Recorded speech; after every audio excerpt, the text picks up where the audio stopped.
Hello everyone, and welcome back to a brand new video. So for today's video, we are going to be talking about setting our 2024 New Year's resolutions and actually sticking with them. A little bit about me: I am a mental health therapist, for those of you that don't know, and a part of our job as a therapist is to set goals for our clients. And when we set these goals for our clients, we want to make sure that they will be able to achieve them.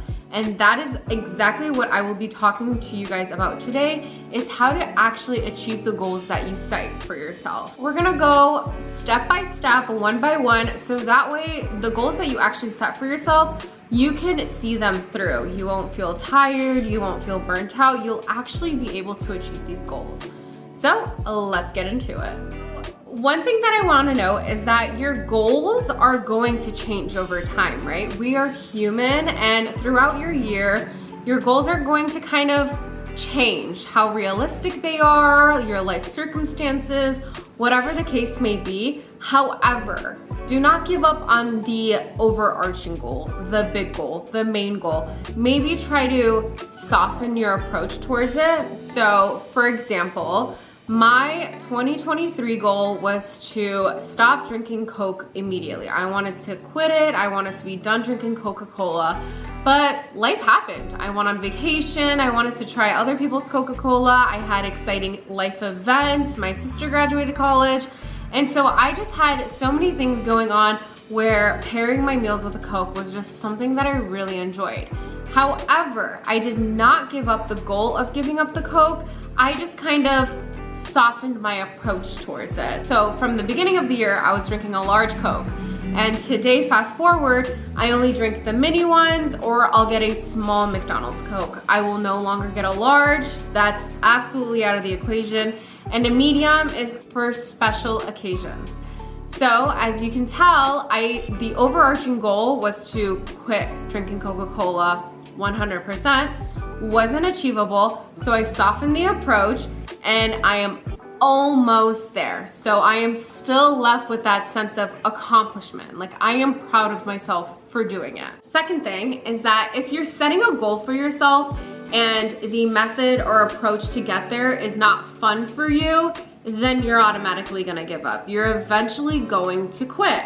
So make sure that the goal that you have set for yourself is something that you really want to do, and the steps to get there are also enjoyable for you. So for example, a lot of people say, new year, new me, I'm gonna go to the gym, I'm gonna eat healthy, I'm gonna do all of this. So let's say you are really influenced by the girls that are going to the gym at 5 a.m.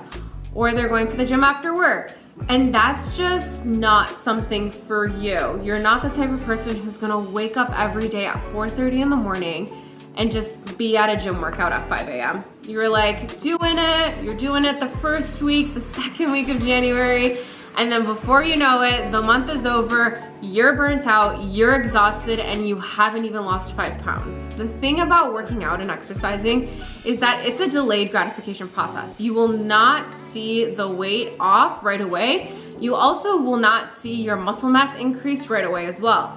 So because of this delayed gratification process, you're gonna end up giving up because you're burnt out, you're tired of waking up at 4:30 a.m. every day, or you're tired of going straight to the gym after work.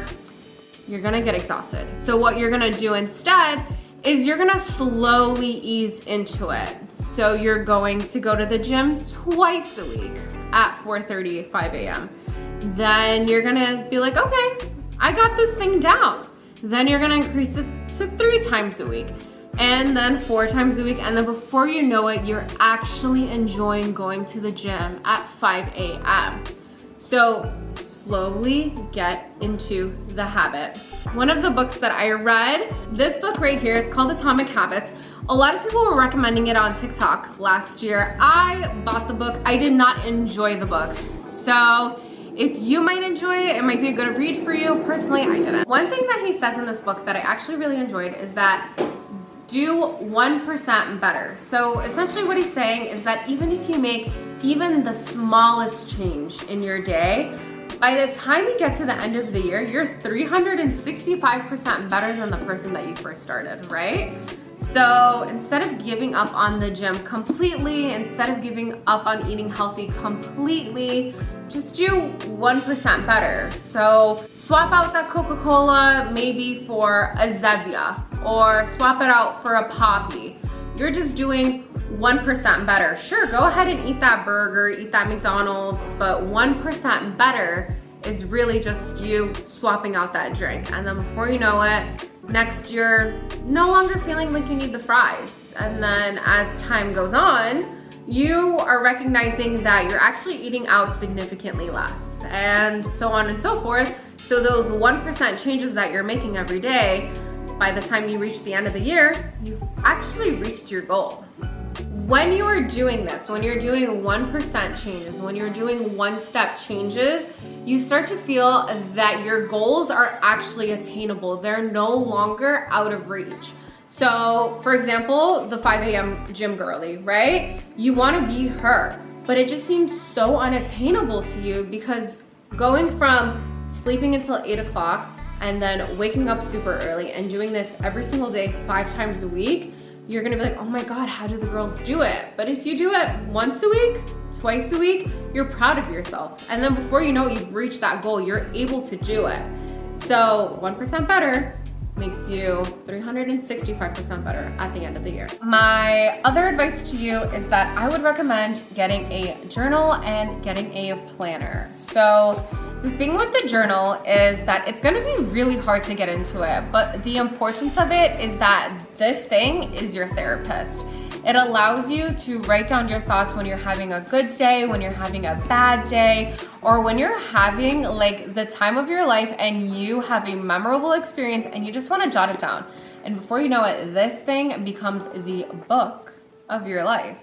And so it's gonna be hard getting into it. So what I usually recommend to my clients is that you are going to buy a journal that you are just interested in, something that you like. Like personally, this hardcover one, I really like it. I love the color. Every year I get a different color one. And just get one that kind of, you know, draws you. And you are going to challenge yourself to journal twice a week, and for about 5 to 10 minutes is what I generally recommend. And after you start to see, oh wait, journaling is actually a lot of fun. I was in distress, or I was just overthinking the same scenario, and when I journaled this down, I really just was able to calm myself, and I was able to calm my thoughts. So when you have this with you, and when you start to get into the flow of things, you're able to do it a lot better. And then at the end of the day, you recognize that you are literally your own therapist. So I would recommend getting one of these. Another thing that I would recommend is getting a planner. As you can see, mine is brand new. I literally just bought it yesterday, and I love this planner. So I got it from Target for $16.99. It was a little bit pricier. However, I do like that every month there's a check-in, and it says, how am I doing on my yearly goals? Where am I with my seasonal goals? And what are my favorite memories from this month? And what would I like to work on next month? So I personally really like this planner. I thought it was worth the money. And honestly, $16.99, I'm gonna be using it all year. And then it has a monthly and a daily. So every month is a different color, as you can see. And then for my daily stuff, I have a weekly self-care plan. So let's say, you know what? I think I deserve a facial this month or this week. So I'm gonna go ahead and make sure I schedule a facial. And then what are my goals for the week? Every week, if you have a little goal, you are going to accomplish it in the long run. And then it says Monday, and then it has little bullet points for the things that you really wanna do, and then some notes you might wanna jot down. So I thought this was really a great investment. But again, get a journal that you resonate with, that you're drawn towards. I was drawn towards this one. Little by little, you'll get into it, you'll ease into it. Don't feel like you have to write down every single thing, or you have to remember every single thing. It's not realistic. Once you get into the habit, you'll be able to do it. But start off slow. Maybe you write down one thing of the week that you did, 2 things, 3 things, and then before you know it, you've done all of them. Another thing that I think is very important is hit the reset and refresh button. Do it on your social media, do it in your wardrobe, and do it in your contacts. Your subconscious brain is very much responsible for a lot of the things that happen in your day-to-day life. The way you react to things, the way you process things. Your subconscious brain has already picked up on stuff that your conscious brain has not picked up on yet. So you might be like, ooh, why am I getting nervous? What's going on? Your subconscious is triggering that, and your conscious brain isn't even aware of it yet. So one thing that social media does is that, for example, ads, they'll put subconscious little things here and there where consciously you're not picking it up, but subconsciously they have little tidbits written in there for your brain to subtly pick up. And that is so great for advertisers. It's a wonderful thing in psychology. It's something that we as therapists know very, very well.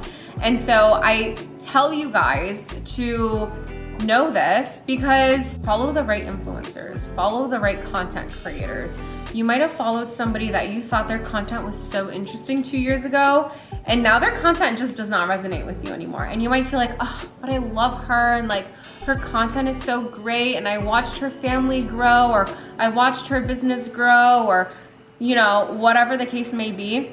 At the end of the day, you don't know them, they don't know you, and their content isn't resonating with you anymore. So for example, for me personally, I recognized that I was following a lot of these female YouTubers, and they were getting into the stage of their lives where they were becoming wives, where they were becoming mothers, where they were becoming homeowners.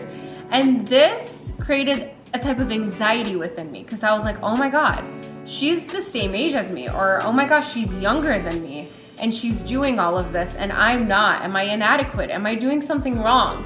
And I recognized, no, we're all on our own path. And as a result, I unfollowed them. And then I followed women who are business owners, women who are moving out of their parents' house for the first time, people whose lives really just coincide with mine. And it's really important to do that as well for you. Follow the influencers whose life you like, or follow the influencers who are travel vloggers or travel content creators. I'm gonna watch them. Yes, I don't have $1 million to travel every year, but I'm gonna watch them because maybe it will build up this anticipation for me to eventually travel to those places.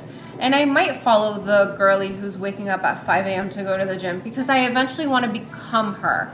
So watch content creators, watch influencers who are living the life that you are living currently or that you eventually want to live, not the ones that are creating this type of, I'm not there yet, I don't really want to be there yet. Don't do that to yourself. When you're thinking about setting your goals, I want you to reflect. Reflecting on goals that you have already accomplished in the past.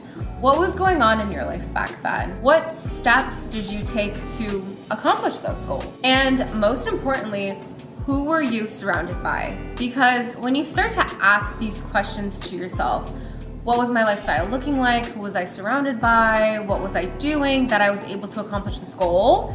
You will start to understand yourself better, and you will start to understand the environment that you need, the mindset that you need in order for you to accomplish goals that you have set for yourself. So that's very important, is reflecting. I also want you to envision what future you looks like. When you're looking at future you, what does December 31st, 2024 version of you actually look like? What does she do? What is she smiling about? What is she proud of herself for? What is she proud of herself for doing? So look at all of these things, and that will allow you to pinpoint the 3 goals, right? It's a rule of 3, the 3 really big goals that you had for yourself. And lastly, I want you to use bold and affirming statements to yourself.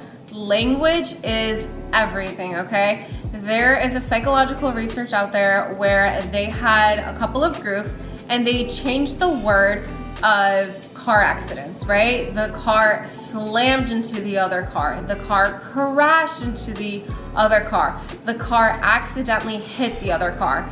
And then they went ahead and asked these participants, how fast do you think the car was going? When it was using more stronger words such as slammed, the car was assumed to have been going 60, 70 miles per hour. When the words accidentally hit, they were thinking more like 10, 20 miles per hour. As you can tell, language changes everything, and we as therapists manipulate language all the time to get our clients talking. So I want you to manipulate the language to get your brain going. So instead of saying, you know what, in 2024, I really want to travel outside of my country, right? So if you're in America and you tell yourself, you know what, I really want to go to Europe this year. No, don't say that, because we all want a lot of things, but we don't end up getting the things that we want. So I want you to say, I will go to Europe this year. I will go to Europe this summer. So when you're using statements like, I will go to Europe, you are subconsciously going to start taking the steps where it gets you to actually go to Europe, right? So you're gonna start saving your money. You're going to start cutting back on the little things here and there. Instead of saying to yourself, oh, I want to book a vacation, and you tell yourself, I will book a vacation, then you're gonna be like, do I really need to go get that drink? Do I really need to go out and get drinks with my friends? They can just come over, you know? So little things like that will get you in that mindset. And the other thing I want you to start saying a lot, instead of saying, I should really go to the gym, or I should really start eating healthier, or I should really make time for my friends. Get rid of the I should, because as soon as you say should, you're making it an obligation for yourself. And when you make stuff an obligation for yourself, you're not excited for it. So instead of I should, I want you to say, I am going to make time for my friends this week. I am going to lessen my consumption of soda. I am going to save up money. When you start to use the word I am instead of I should, you start to reassure yourself and you start to have those positive affirmations for yourself of I can and I will, instead of I should and I want. So just these little tidbits here and there will actually make a world of a difference. Overall, I hope you guys got a lot from this video. I want you to be intentional about the goals that you set for yourself. I want you to really be proud of yourself at the end of the year for accomplishing a goal or getting really close to accomplishing the goal you had set for yourself, instead of letting yourself fall flat. I want you to do things that work for you. So for example, if you notice in this video, everyone on YouTube and TikTok is saying, time to set my mood board, time to set my vision board. Those don't work for me. Vision boards do not work for me. They become so mundane. If you stare at the same thing every single day, it's gonna lose its value. It's gonna lose its touch. It's gonna lose its excitement. And it's just gonna be another thing in the shadows, right? So I didn't do vision boards because those don't work for me. But if it works for you, go ahead and do it. Another thing that I don't do is I don't do self-help books because I don't feel like they work for me. So I'll do self-help on TikTok, I'll watch YouTube videos on it, but for me personally, it won't work. And so these things that work for other people don't work for me. And that's just to say, do the things that work for you and not necessarily everyone else. So a planner works for me and it might not work for you. So just do what works for you. And that's when you start to see the goals start to fall into place. And then before you know it, 2024 is done and you have accomplished every single goal that you had set for yourself. I hope you guys enjoyed this video. That is all I have for you. And until the next one, Happy New Year, set your goals. And if you guys have any questions or need any help, leave a comment down below and I will make sure to respond to it. And go ahead and follow me on Instagram at NinsVlogs. And I look forward to seeing you guys all here in the next video. Make sure to like this video and subscribe to my channel. Bye everyone.